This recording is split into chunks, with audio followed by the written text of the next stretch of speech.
Господине Поповски, годината што помина, во новинарски речник би рекол ја одбележа успеси и неуспеси. Во вашиот дипломатски речник веројатно имате други формулации. Еве, ако можеме македонската надворешна политика да ставиме на кантар, ако е тоа мерливо, што преовлада? Мислам дека пред се беше многу интензивна година, со многу голем број на средби и посети, разговори, како со партнерите во регионот, во рамки на Европа и во светски рамки. Она што би го издвоило е веројатно председавањето со процесот за соработка во Југоисточна Европа, многу битен процес со кој Македонија председаваше во текот на изминатата година. Втората работа која би ја издвоил е напредокот кој го постигнавме по клучните теми во доменот на пристапниот диалог на високо ниво, што ни избоксува петта поред препорака за почеток на преговорите од страна на Европската Унија и конечно на глобално ниво членството на Република Македонија во Советот за човекови права, највисоко тело од овој домен во Обединетите нации. Тоа е она што би го издвоил, доколку мораме да размислуваме од аспект на успеси. Не би рекол дека имавме било какви неуспеси, одсем недостатокот на убедување до нашиот јужен сосед да биде малку поконструктивен во оној процес билатерален кој не раздвоива се. Еве, токму тој наш јужен сосед, велите, петта препорака за почеток на преговори, 12 циклус имаме во НАТО, некако станавме рекордери во овие две институции. Грција постојано тактизира со декларативно заложување за проширување на Европската Унија, барем пред своите партнери во двете институции, а уште од 2003, впрочем, од Солунската агенда. А постојано не блокира во тој процес. Еве ги, сега се повторно во ротационо председателство со Европската Унија. Што можеме да очекуваме од нив? Повторно празни зборови или некаква активност конеш? Не мислам дека би требало да имаме високи очекувања, сепак таму други прашања се како приоритетни на агендата. Мислам дека справувањето со економската криза целосно ги има дефокусирано од процесот на проширување, дополнително немаат никаква политичка мотивација за придвижување по однос на билатералниот спор. Не сметам дека тоа треба да не спречи нас да работиме повеќе на спроведување на европските стандарди во Македонија.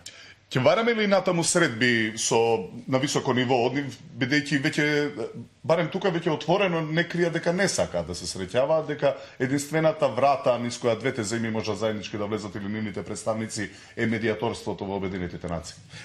Сметам дека е очигледно дека не постои никаква волја и не постои никаква политичка мотивација во Атина да има некој интензивен диалог или некакво придвижување. Повеќе би сакале да се изнајдат различни типови на изговори за да нема таков тип на комуникација, односно да не почувствуваат дека треба да се придвижат кон изнаоѓање на решение. 20 години помина од медиаторството на Метју Нимиц, засега неуспешно во смисол да ги приближи двете земји кон изнаоѓање на взаемно прифатливо решение во спорот за името.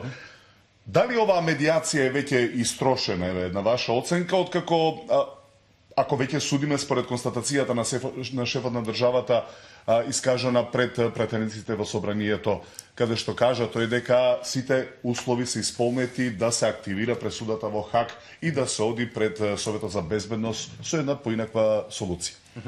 Од аспект на медиаторството, мислам дека беа вложени доста напори во текот на изминатата година да има некакво придвижување, но за да има некакво придвижување, потребно е двете страни да имаат потреба, односно да чувствуваат мотив. Во овој процес многу беше јасно во изминатата година дека од наша страна сакаме да го имаме тоа решение, но од аспект на Атина дефинитивно постои убедување дека е најдобро да не го третираат воопшто ова прашање.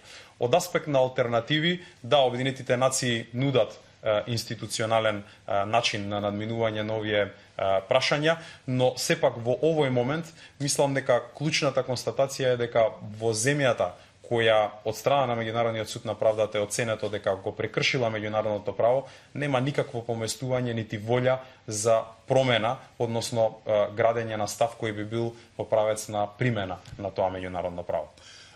Еве, контактирате со нив, чувствувате ли дека е тој заморен од ваквата црно-бела слика на разговори, каде што редовно од едната страна имаме црна слика во желбата да се реши спорот и има ли некаква временска рамка во која што би одлучила државата, државниот врв да преземе некакви други чекори во смисол на Обединетите нации и Советот за безбедност? Опциите постојат и се на маса. Во делот на тоа што конкретно би можело да се направи, мислам дека остануваме на онаа констатација дека имаме еден партнер во овој процес, кој е целосно неконструктивен и не чувствува потреба, односно излегува со најрадикални ставови што се поистоветуваат со немање на волја да се придвижи тој процес. Може би треба да се разгледаат конкретно сите можности за придвижување, но во крајна линија нам сепак ќе ни биде потребна акција и од Атина. А во овој момент никој, нити еден од соговорниците со кого сме дискутирале, не чувствува дека во Атина постои таков мотив за придвижување. Од сите страни доаѓаат предлози, сугестии како да се продолжи натаму. Од експертска политичка јавност велат од напуштање на преговорите, барање за воспоставување на уставното име во Обединетите нации, нова тужба во Хаг. Понатаму едни нудат нови отстапки кон Грција, подавање на рака кон Грција. Кои од овие и колку од овие предлози воопшто може да бидат на маса? Во овој момент имаме ситуација во која Меѓународниот суд на правдата ни ги има нам дадено адутите, односно има констатирано дека Македонија ги има исполнето сите критериуми и има констатирано исто така дека Грција не ги има испочитувано своите обврски, така што било која мерка која би ја превзеле би требало да се темели на оваа констатација на Меѓународниот суд на правдата.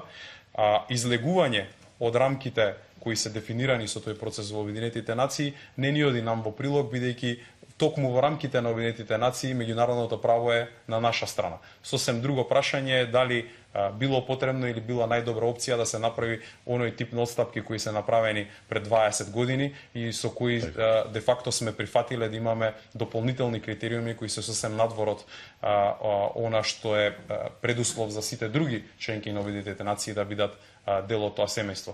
Така што сега нашиот најдобар аргумент и адут се Обединетите нации и меѓународно правната основа која ни е нам во прилог без никакво двоумење.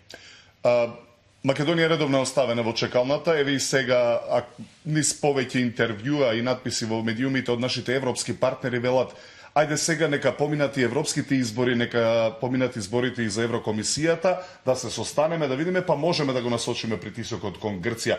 Дали сметате дека нешто ќе се смени откако ќе поминат евроизборите, откако во Германија е формирана нова влада? Тука кога мислам на Германија, мислам и на Франција, Велика Британија како клучни во влијанието во Европската унија, меѓу другото и врз Грција. Влијанието врз Грција во сегашните услови е многу ограничено, вклучително и од најголемите земји членки на Европската унија, бидејќи ситуацијата во Грција е толку критична што представува ризик, извор на загрозеност за целокупната Европска унија и особено за еврозоната. Во тие услови Грција е многу комотна и не и требаат дополнителни аргументи за да се соочи со било каков притисок од било која земја членка. А тие го знаат тоа?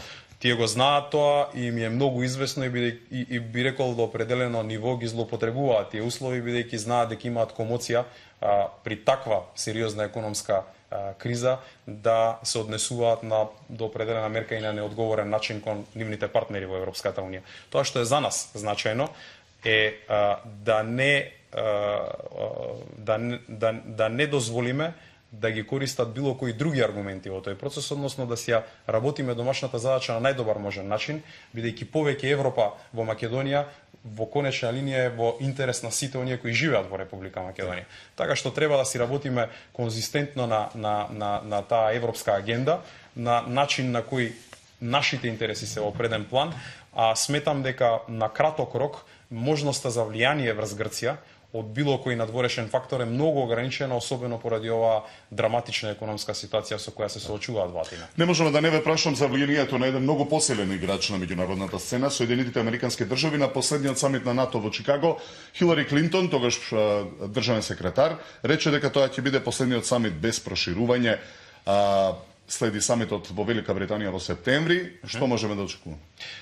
Тоа е точно од аспект на констатација, но за Република Македонија не е неопходен самит за да станеме земја членка на НАТО алијансата. Според оние заклучоци кои ги донесоа во Букурешт, НАТО алијансата вели дека не е потребен самит. Може да дигнат рака.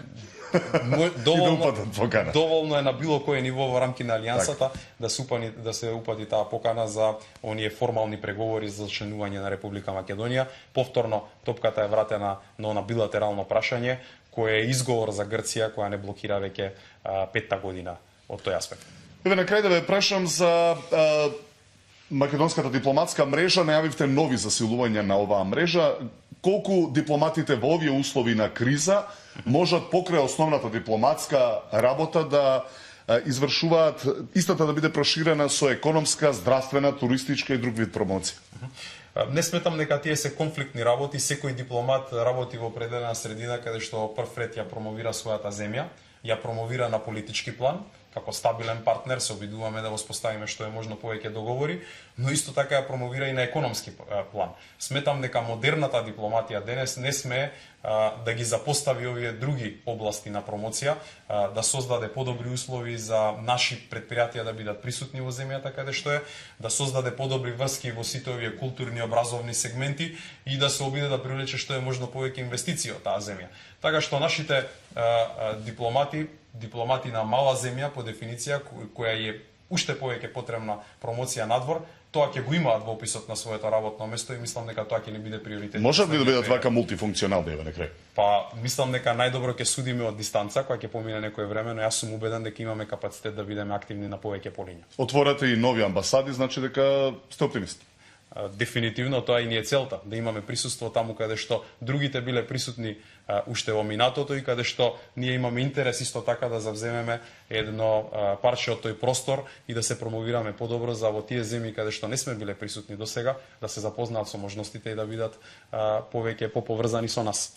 Ви благодарам за гостувањето во Дневникот. Ви благодарам за поканата.